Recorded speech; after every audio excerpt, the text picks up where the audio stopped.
Computer Science 407, Introduction to Numerical Analysis, Floating Point Representation. As the title implies, this section focuses on how computers represent floating point numbers. It has a particular focus on the IEEE 754 standard, and we'll take a look at some examples of numerical computer failures to give you some motivation as to why this is important. Major topics covered in this chapter: normalized floating point representation, floating point representation with IEEE 754 standard, single precision floating point form, double precision floating point form, computer errors in representing numbers, notation and backward error analysis, and some historical notes. By the way, we covered how to represent numbers in different bases in CS141 in case you need a review for that. The Rosen book is pretty good in that regard. Appendix B offers a review of this material in case you need it as well. And there are a couple interesting exercises in that appendix on Mayan arithmetic and Babylonian arithmetic in case you're interested in the history of mathematics. Appendix C has some more information on IEEE 754 standard for floating point arithmetic in case you're interested in exploring it further. Let's take a look at floating point representation. This is the standard way to represent a non-negative real number in decimal form, with an integer part and a fractional part, with the decimal in between. This should be fairly familiar to you from primary school mathematics and from everyday life. If you have trouble understanding this slide, you might want to look at finding another class. A couple examples: 42.42, it's a favorite number, 37.21829, and 0.002271828. Let's take a look at normalized scientific notation. In this form, we take the decimal point and shift it to the left so that only 0 remains as the integer part, and the leading digit in the fractional part is not a 0. We then multiply the fractional part by an appropriate power of 10. So, looking at the examples from the last page, 42.42 would be 0.4242 times 10 squared. 37.21829 would be 0.372189 times 10 squared.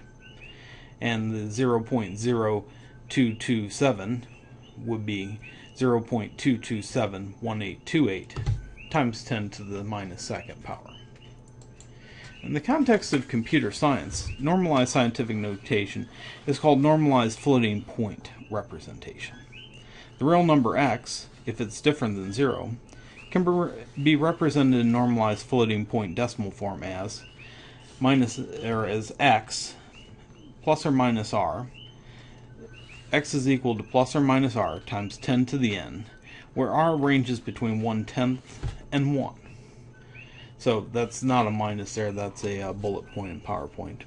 This representation consists of 3 parts: a sign that is either plus or minus, a number r in the interval of 1/10 to 1, not including 1, and an integer power of 10.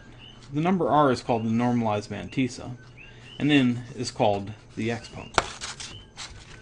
In binary, if x is not equal to 0, it can be written as x is equal to plus or minus q times 2 to the m, where q ranges between 1/2 and 1.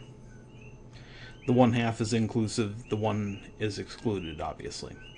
In this case, q is the mantissa and can be expressed as a series of zeros or ones in the form q is equal to 0.b1, b2, b3, and b1 cannot be equal to 0.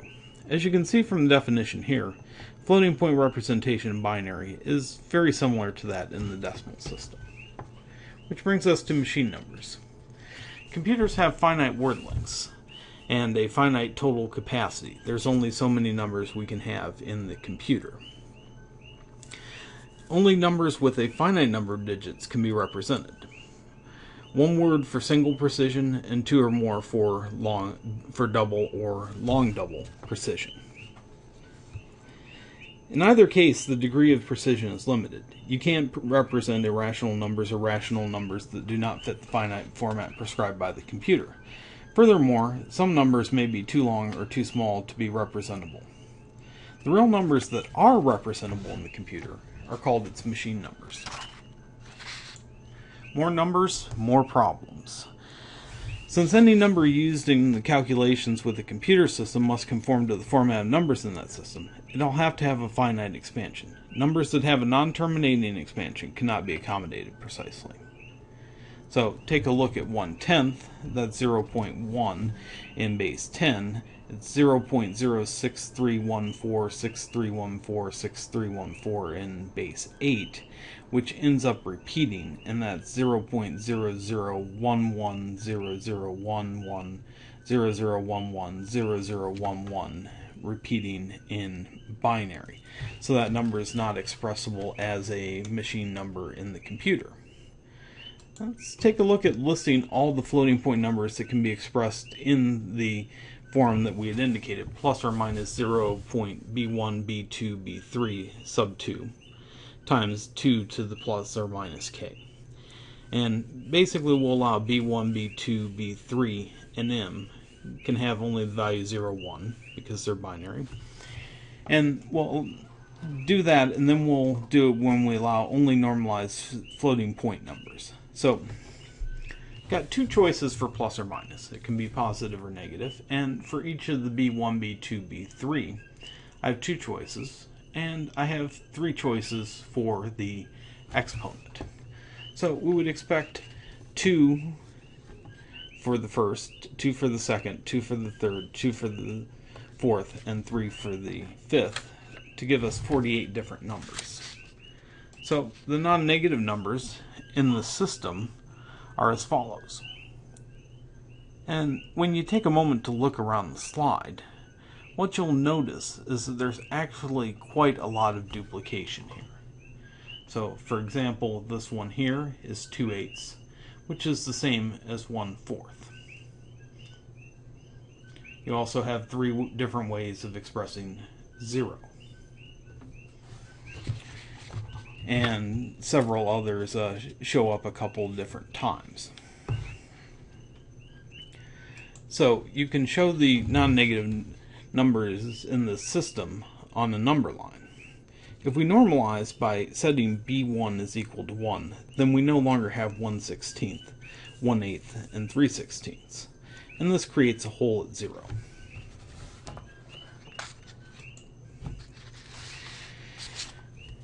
So, if in the course of a computation number x is produced outside of the form, plus or minus q times 2 raised to the m, where m is outside the computer's permissible range, then we say that an overflow or underflow has occurred, or that x is outside the range of the computer.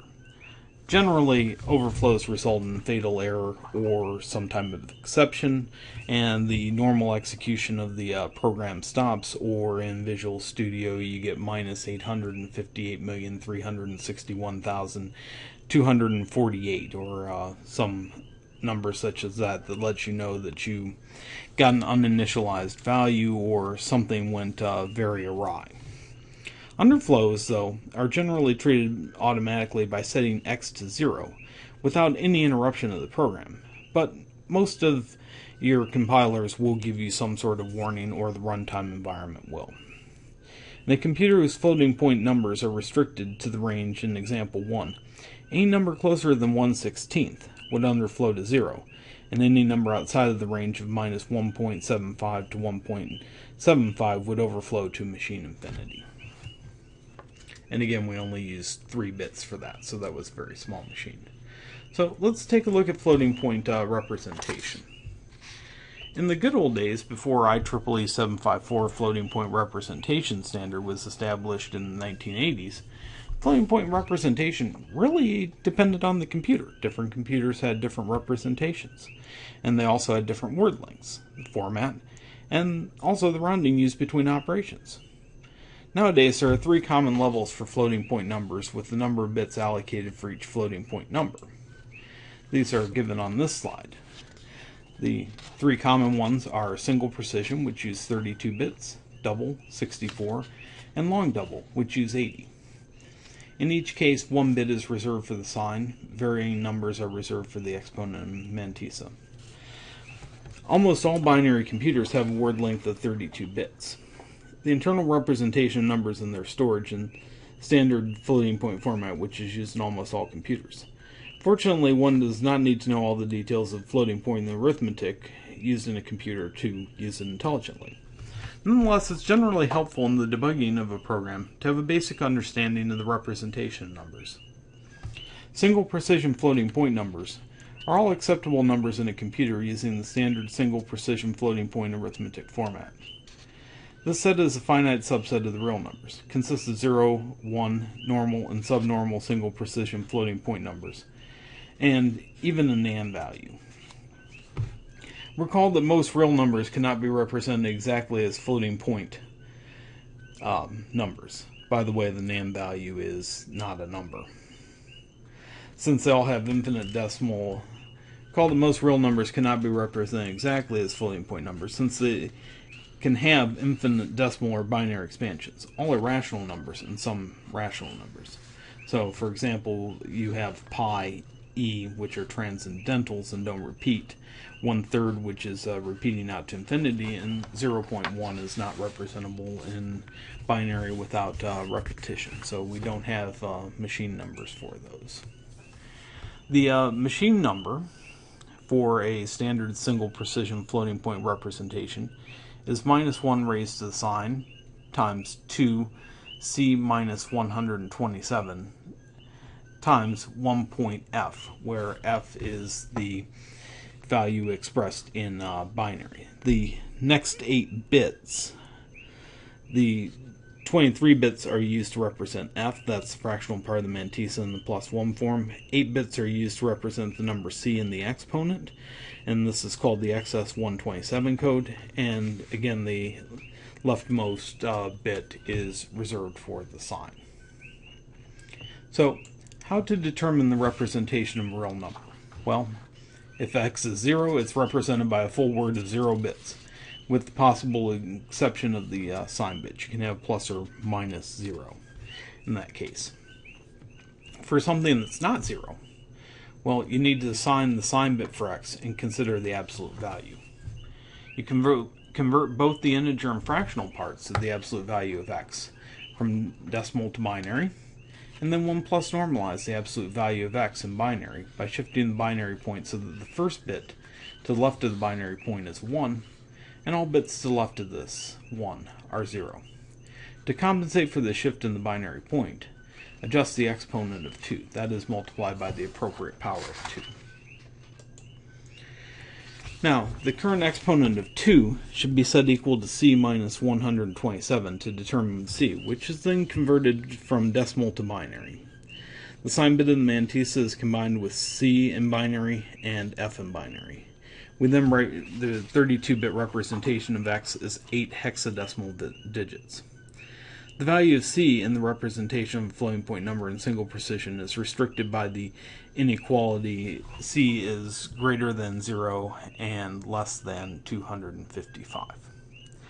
The values 0 and 255 are reserved for some special cases, including 0 and plus or minus infinity. Hence, the actual exponent number is really restricted to be between 0 and 255 non-inclusive, or minus 126 and 127 inclusive. Likewise, 1 point f in binary is restricted to be between 1 and 2 minus 2 to the minus 23. So, biggest and smallest numbers representable.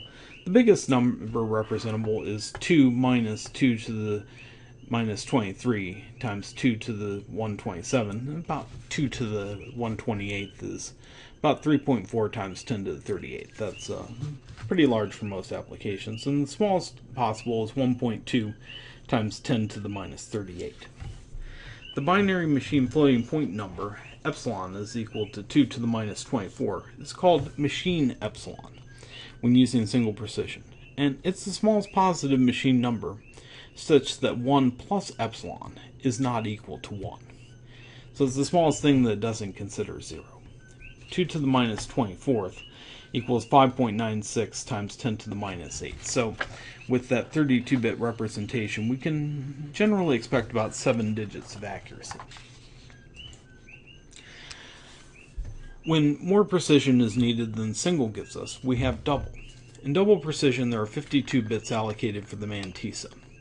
The double precision machine epsilon is 2 to the minus 53 is approximately equal to 1.11 times 10 to the minus 16. So you get approximately 15 significant digits of precision that are available with double. And there are 11 bits allowed for the exponent, which is biased by 1023. So that will represent numbers from minus 1022 through 1023. And as the name would indicate, in double precision, each double precision floating point number is stored in 2 computer words of memory.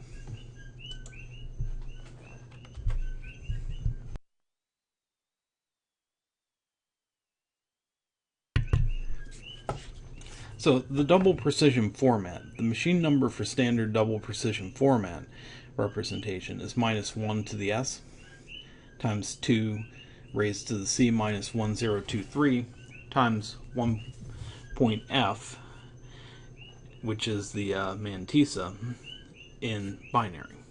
Leftmost bit is used for a sign bit of the mantissa. S equals 0 is positive. S equals 1 is negative.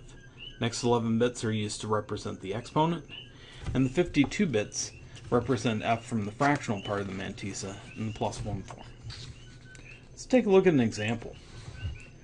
So, we'd like to determine the machine representation of the decimal number minus 52.234375 in single precision. Step 1, convert the integer part to binary.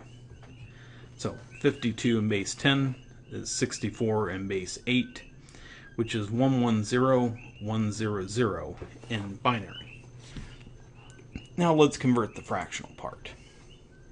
And that converts to 001111. So what we need to do now is shift over to have the 1 point f form. And we write this out combining the integer part and the decimal part. And then we will have 5 shifts. So this is 110100001110 times 2 to the 5th. So 10100001110 is stored in the mantissa. Next, the exponent is 5 in base 10, and we need to convert that to binary. And since c minus 127 equals 5, we immediately see that c is 132, which is 10000100, and that gets stored in the exponent. We put it all together along with our sign. This is positive, so we'll have or it's negative, I'm sorry. So we'll have a 1 in our initial sign bit. And we combine them all together, and we get this very long word, which we can convert into hexadecimal. And this is what would actually be represented inside the machine in terms of zeros and ones. We can do a bit of similar operations to get this in double precision format, just by changing the exponent and the number of bits we're using for the mantissa. So, ranges for single and double precision. This table gives us a range of what single precision can represent and what double precision can represent. Because this number range is not a continuum, obviously, because there are a limited number of machine numbers, there are actually a lot of holes and gaps and discontinuities throughout, and we'll see some examples of rounding in lab on Wednesday. Another example. Determine the decimal number that corresponds to the machine word 45DE4000 in binary. Well, first step, and you can be able to do this from cs141 knowledge, convert the hexadecimal to binary. Now find the stored exponent from the 8 bits following the sign bit. So extract those 10001011, and we convert that to 139. 139 minus 127 is 12. So that's the exponent. The mantissa are the next bits all the way to the end. We take those, put them in base 2, and convert them to base 10, and voila, we get 7112 in base 10. In the text, the authors work through a second example similar to this, but with a negative exponent side. So, again, to review, convert hex to bin. That's easy to accomplish with some cs141 knowledge. Step 2 involves grabbing the next 8 bits following the sign, and Step 3 involves converting the mantissa to base 10. So, as the course is advertised, we're interested in catching the types of errors that can occur in our representations. So, what type of errors can occur in representing numbers? Particularly when we attempt to represent a given real number in the computer. Assume that the computer has 32-bit word length, which is what we've been working with all along. Now, suppose first that we let x equal 2 raised to the 5321697, or x is equal to minus 32591. These are way too big for our machine, and these would overflow or underflow respectively, and we'd end up with quite a large error. Okay, well, what about things that are actually in range? Consider next deposit a real integer x in our normalized floating point form, and the process of replacing x by its nearest machine number is called correct rounding, and the error involved is called the round-off error. We want to know how large this round-off error can be. So we suppose that q is expressed in normalized binary notation. So x is equal to 0.1. Remember, it's normalized, so b1 is 1, b2, b3, b4, all the way out, times 2 to the m. One nearby machine number can be obtained by rounding down or by simply dropping the excess bits, b25, b26, since only 23 bits have been allocated to the stored mantissa.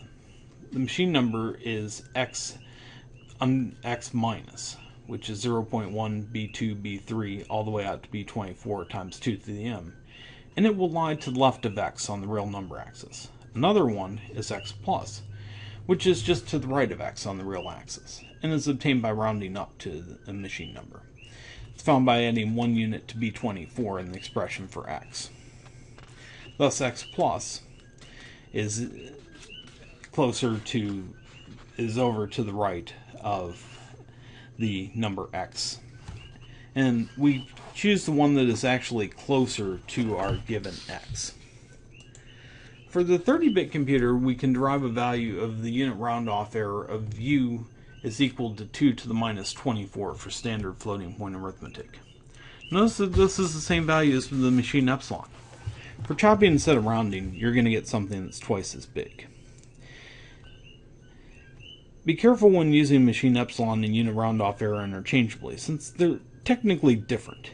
If you're interested in calculating this value, we'll look at the pseudocode on page 47 of the 7th edition and do a little bit of work in the lab. Note that the less than or equal to is going to be a bit harder to code than we may think, and we'll have to change that a bit. As with any computational results this detailed, the results will depend on the particular computer platform, programming language, floating point type used, and the runtime library. In other words, results do vary. Some notation, float x, flx, and backward error analysis. So, what errors can be produced in the course of elementary arithmetic operations? To find out, suppose that we're working with a 5-place decimal machine, wish to add 2 numbers. So, for your consideration, I present x is equal to 0.37218 times 10 to the 4th, and y is equal to 0.71422 times 10 to the minus 1. Let's assume that we have 5 decimal points, but we'll be accurate and assume that we have a nice 10-bit accumulator to do this. Let's add them up on the following slide. First, we want to adjust the exponent of the smaller number so that both exponents are the same. And then we add the numbers in the accumulator. The rounded result is placed in a computer word. The nearest machine number to this is z is equal to 0.37219 times 10 to the 4th. So the relative error is going to be x plus y minus z, the absolute value of that, divided by the absolute value of x plus y. And it's about 0.77 times 10 to the minus 5th. Now, considering that we only have 5 bits, This is pretty acceptable for a machine with such low precision. If you were using these numbers to aim a rocket at a particular target, you're probably going to need a better computer or better result than the one we just proposed.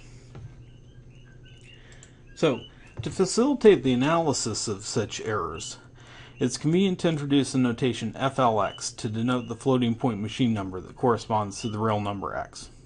Of course, this number is going to depend on the machine. Again, machine epsilon is the smallest positive machine number epsilon such that 1 plus epsilon is greater than 1. Then epsilon is equal to 2 to the minus 24th. Sometimes it's necessary to furnish the machine epsilon to a program. And since it's a machine-dependent constant, it can be found on either calling a system routine or writing a simple program that finds the smallest positive number x is equal to 2 to the m such that 1 plus x is greater than 1 in the machine. So, take a look at errors. We're going to let the circle with the dot in the middle, which is, by the way, found under Wingdings in MS Office in case you ever need it, be any arithmetic operation, plus, minus, multiply, or divide. Now, suppose a 32-bit word length computer has been designed so that whenever two machine numbers, x and y, are to be combined arithmetically, the computer will produce the floating point of x operated on with y, instead of x operate y. We can imagine that x operator y first correctly formed, then normalized, and finally rounded to become a machine number. Under this assumption, the error will not exceed 2 to the minus 24th. So, as mentioned in the previous slide, the machine error will not exceed 2 to the minus 24th. So, the float value of x operated with y is equal to x operated with y times 1 plus delta, where the absolute value of delta is less than 2 to the minus 24th. And there are some special cases. You can have overflow and underflow in these conditions. Nonetheless, the assumptions tend to be realistic for most computers. Backward or direct error analysis. Backward error analysis attempts to determine what perturbation of the original data or problem would cause the computer results to be the exact results for a perturbed problem. In contrast, direct error analysis attempts to determine how computed answers differ from the exact answers based on the same data. Examples 4 and 5 in the text cover some very, very subtle error analysis. In example 5, you have to spend quite a bit of time looking at the various deltas in the text. They're all different, which is why the quantities don't end up being equal to one another. So, historically, this stuff has actually caused some problems. In the 1991 Gulf War, a failure of the Patriot missile defense system was the result of a software conversion error. For the missile, the clock measured the time in tenths of a second, but was stored as a 24-bit floating point number, resulting in rounding errors, of course. The missile defense system failed to intercept an incoming missile and resulted in 28 deaths. By the way, you also had to completely reboot the system every 20 hours in order for it to work properly. In terms of the second point, which was Nicely's analysis of the Intel Pentium floating point processor that had problems with division, there's quite a big deal made out of this in the media, although it was exceedingly unlikely that any common users would encounter this. Still, it ended up costing Intel $420 million to fix this problem. And finally, our favorite. In 1996, the Ariane 5 rocket, launched by the European Space Agency, exploded 40 seconds after liftoff from French Guiana because of an overflow error. In terms of our favorite rocket, the horizontal velocity was converted from a 64-bit floating point number to a 16-bit stored, or 16-bit signed integer. The velocity, of course, got bigger than 32,767, and this one ended up costing $500 million. So you can actually have some errors that cost time, lives, and money. So it's important to know where these things can fail. Next time, we'll take a look at loss of significance. They say that the loss of a significant other is one of the most difficult things in life. I don't think this section will be that bad.